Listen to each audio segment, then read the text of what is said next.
Bienvenidos a Economía de Fin de Semana en France 24. Hoy hablaremos de los retos económicos que tiene el mundo, en particular América Latina, en medio de la coyuntura que se está viviendo.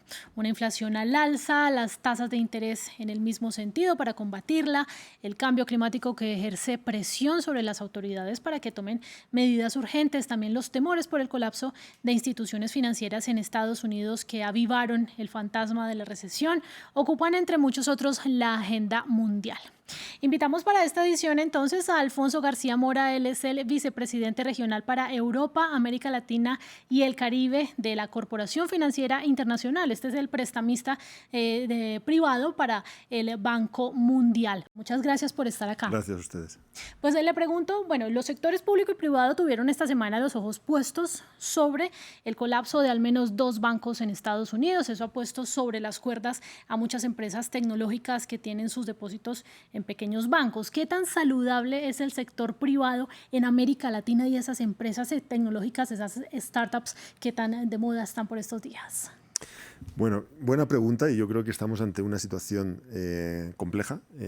La coyuntura financiera es compleja por lo que sucedió hace unos días en Estados Unidos, pero yo creo que está muy vinculado ese proceso o lo que sucedió a una tipología de entidades financieras concreta que tenían un modelo de negocio muy concreto, muy definido, que probablemente poco tiene que ver con el depositante, es decir, con las compañías tecnológicas que tenían sus depósitos en estas entidades financieras, y más tenía que ver con el modelo de negocio de los propios bancos, ¿no? Que era un modelo de negocio que en cierta medida asumía riesgos que no estaban bien medidos en el momento en el que eso se puso en marcha, ¿no? Entonces yo no creo que esto vaya a tener un impacto sobre las empresas tecnológicas directamente, sí, desde luego puede tenerlo en otros ámbitos del sector financiero, ¿no? Claro, y precisamente este sector tecnológico, ¿cómo se está comportando en la región? Ustedes son la Corporación Financiera Internacional, juega un papel fundamental porque ayuda al sector privado precisamente a financiar grandes proyectos. Entonces, ¿en qué se están enfocando hoy? ¿Cuál es el papel del sector tecnológico, por ejemplo?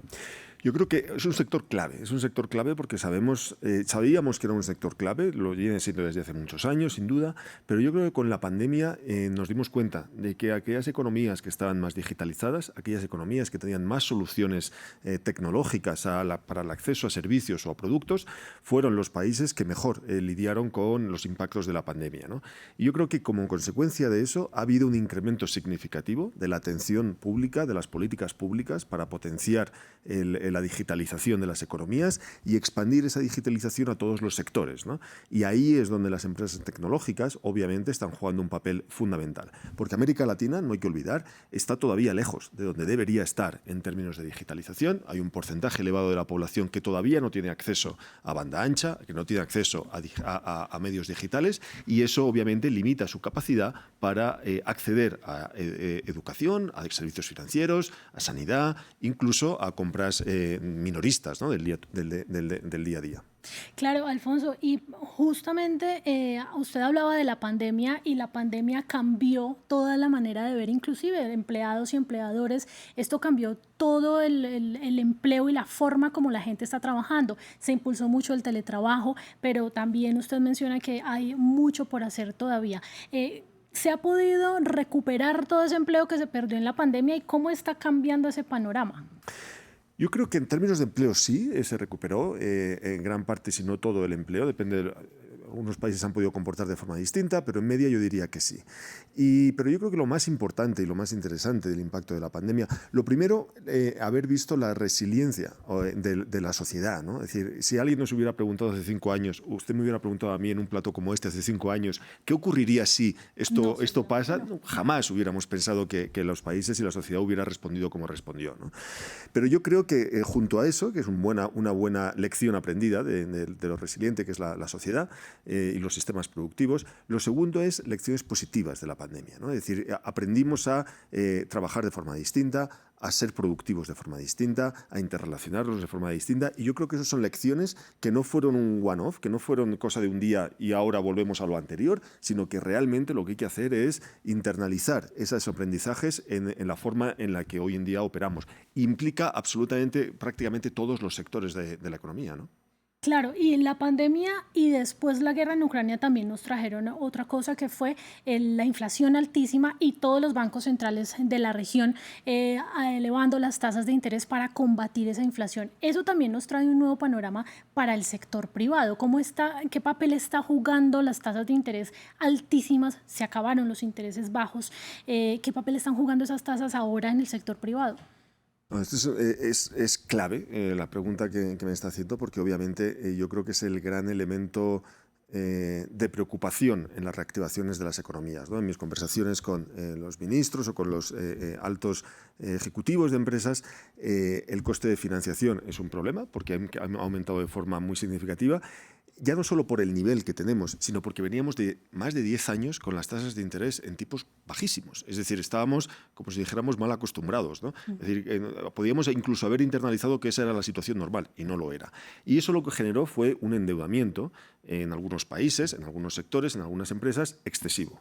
Ante una subida de las tasas de interés, esos endeudamientos excesivos obviamente tienen que pagar intereses y entonces genera, digamos, más tensión en algunas economías y en algunos sectores, y aquellos que quieren acometer nuevas obras de inversión o nuevos proyectos de inversión, pues obviamente lo tienen que hacer con unos costes financieros más altos.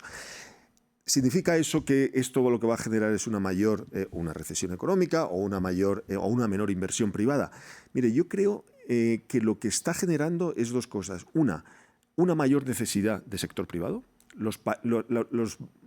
Digamos, las políticas presupuestarias, los balances públicos están en niveles muy altos de déficit. Es muy difícil que los gobiernos puedan llevar a cabo gran parte de los proyectos de inversión que requieren las economías y, por lo tanto, necesitan que el sector privado entre y que el sector privado ayude a cofinanciar gran parte de esos proyectos. Y yo creo que eso es lo que está pasando, ¿no? Es decir, lo que estamos viendo nosotros desde la Corporación Financiera Internacional es cómo el sector privado está realmente viendo esto como una oportunidad para incrementar sus inversiones y especialmente en sectores que son clave para el desarrollo de las economías, ¿no? ¿Y cuáles son precisamente esos sectores clave para el desarrollo de las economías acá en América Latina? ¿Qué están viendo ustedes que se está moviendo más y hacia dónde la gente debería apuntar?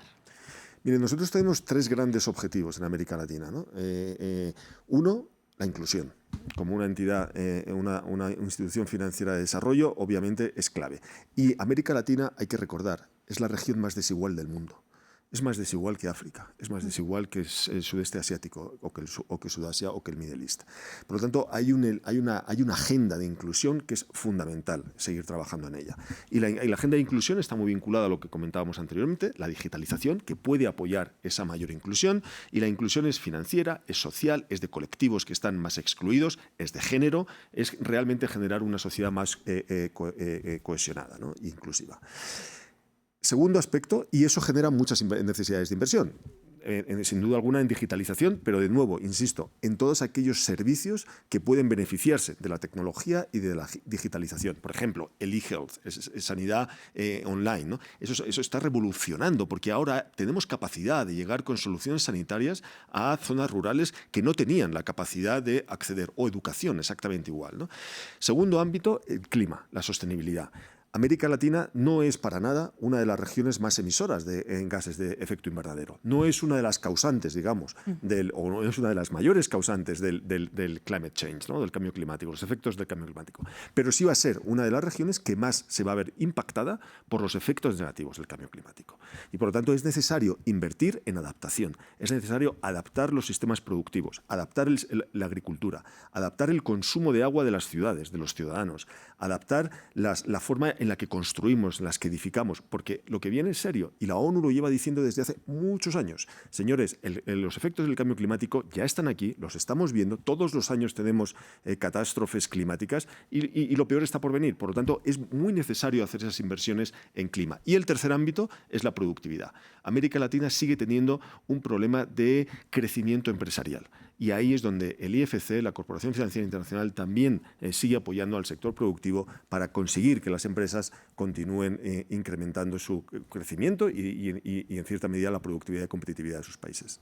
Claro, quiero detenerme sobre un punto que usted tocaba muy importante y es el cambio climático y todas esas inversiones que se requieren para transitar hacia energías más verdes. América Latina tiene una particularidad y es que hay varios países que dependen exclusivamente o dependen en gran medida sus economías del el desarrollo de, por ejemplo, de hidrocarburos. Colombia es un país con muchos hidrocarburos, México lo es, Brasil lo es. ¿Cómo hacer también para equilibrar esa balanza entre dejar de consumir combustibles fósiles de aquí a un futuro cercano, pero al mismo tiempo buscar otras soluciones para la economía?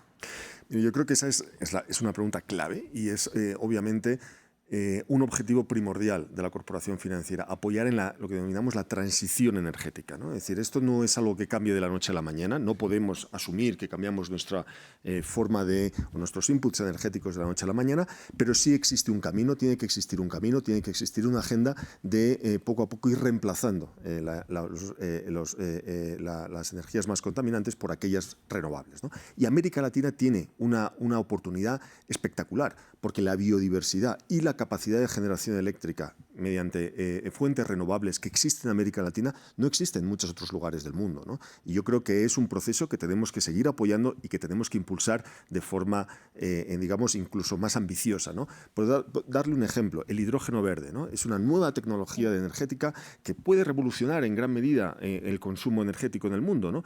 América Latina ya está, el IFC, la corporación, está trabajando en muchos países en América Latina, de momento en proyectos piloto para hacer que esta energía verde pueda sustituir hidrógeno verde, pueda sustituir en algún momento de forma mucho más manifiesta otras fuentes más contaminantes, ¿no? Alfonso, muchas gracias por estar en France 24. Muchas gracias a ustedes. A ustedes también gracias por su sintonía. Los invitamos a que vean este y otros programas en france24.com.